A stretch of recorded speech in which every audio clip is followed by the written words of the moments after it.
가고 싶은데 보시다시피 여기 너무 높고 제가 지금 엉덩이 힘이 들어. 내려가요. 내려가죠. 지금 버클 풀고 있어요. Sinyalnya hilang.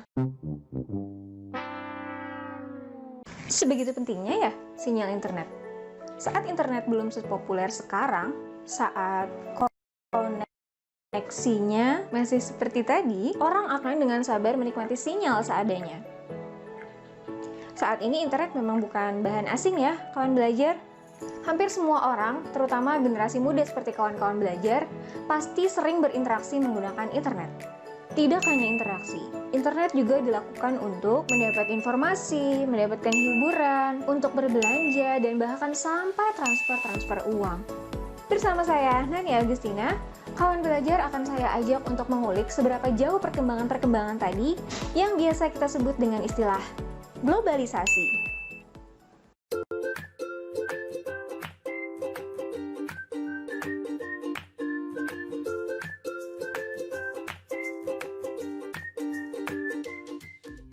Globalisasi berasal dari kata globe.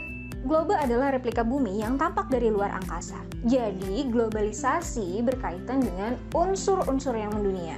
Dalam sosiologi, Anthony Giddens menjelaskan bahwa globalisasi sebagai cara hidup masyarakat pada masa kini yang tidak hanya berbicara tentang aspek besar liberalisasi, politik, dan ekonomi, tetapi juga berbicara tentang fenomena yang terjadi dalam kehidupan sehari-hari.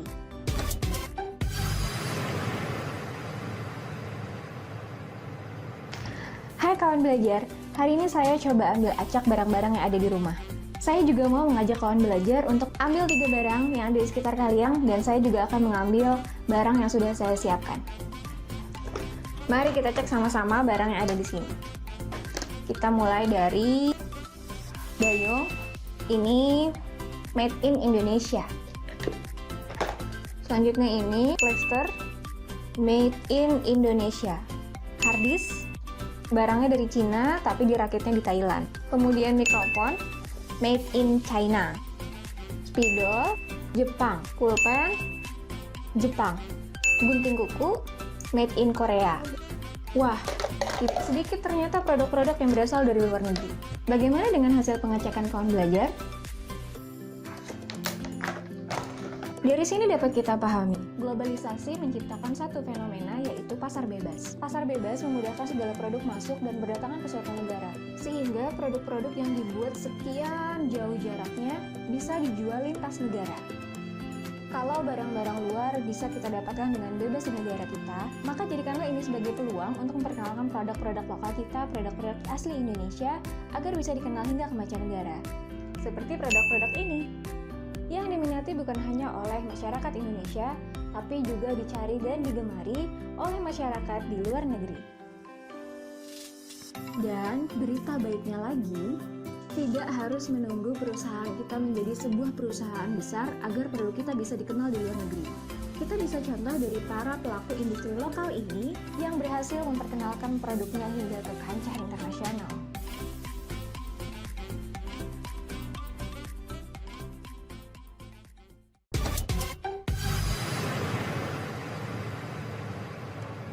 Globalisasi tidak hanya menyasar bidang ekonomi, namun juga mempengaruhi fenomena sosial masyarakat. Saya pernah mengalami satu kejadian di sebuah ruang tunggu dokter. Selain saya, ada beberapa orang lain di ruang tunggu tersebut. Meskipun kami tidak saling kenal, tapi kita saling menyapa satu sama lain, saling mengobrol, dan fenomena seperti ini tuh sepertinya sudah jarang kita temui. Masing-masing orang akan sibuk dengan gadgetnya masing-masing. Jadi bisa dikatakan masyarakat kita sekarang cenderung menjadi lebih individualis. Kemudian karena gaya hidup kita juga meningkat, membuat sikap dan perilaku masyarakat menjadi cenderung lebih konsumtif. Perilaku ini biasa dikenal dengan istilah konsumerisme. Nah, pada masa sekarang banyak masyarakat yang berbelanja tidak lagi untuk memenuhi kebutuhan hidup yang berskala prioritas, namun juga untuk memenuhi pandangan-pandangan kekinian. Misalnya ikut-ikutan membeli barang yang sedang tren saat ini, keinginan, misalnya karena lagi ada diskon besar-besaran, apa aja dibeli, dan prestisme atau rasa gengsi. Misalnya, makan di restoran dianggap lebih keren daripada makan di warung.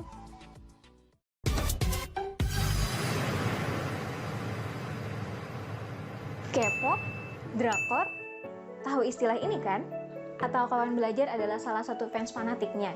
Jika iya, berarti globalisasi sudah mempengaruhi atau berdampak pada kehidupan budaya kawan belajar. Hollywood, Bollywood, telenovela, K-pop, dan drakor sama-sama budaya yang bersumber dari asing. Yuk kita fokus ke budaya Korea dulu.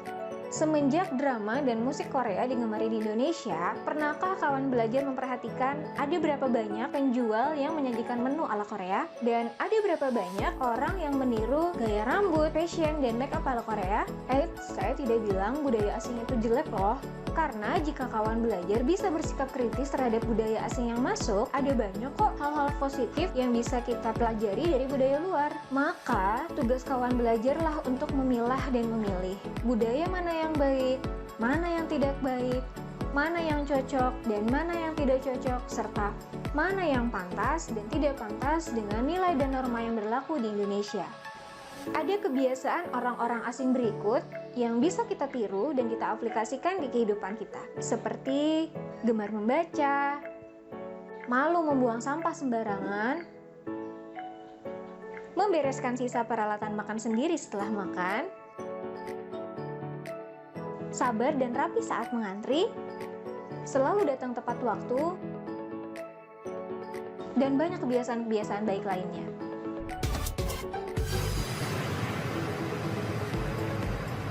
Pengaruh globalisasi yang sedemikian besar kiranya sulit untuk kita hindari. Dengan globalisasi, dunia bahkan seolah terlihat sempit dan tidak berjarak.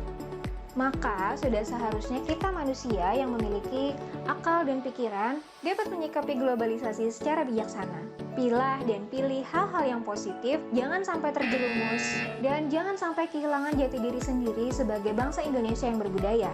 Sekian pemaparan mengenai globalisasi dan dampak globalisasi dari saya untuk kawan-kawan belajar. Semoga mudah dipahami ya, dan semoga dapat memberikan manfaat untuk kawan belajar. Terima kasih.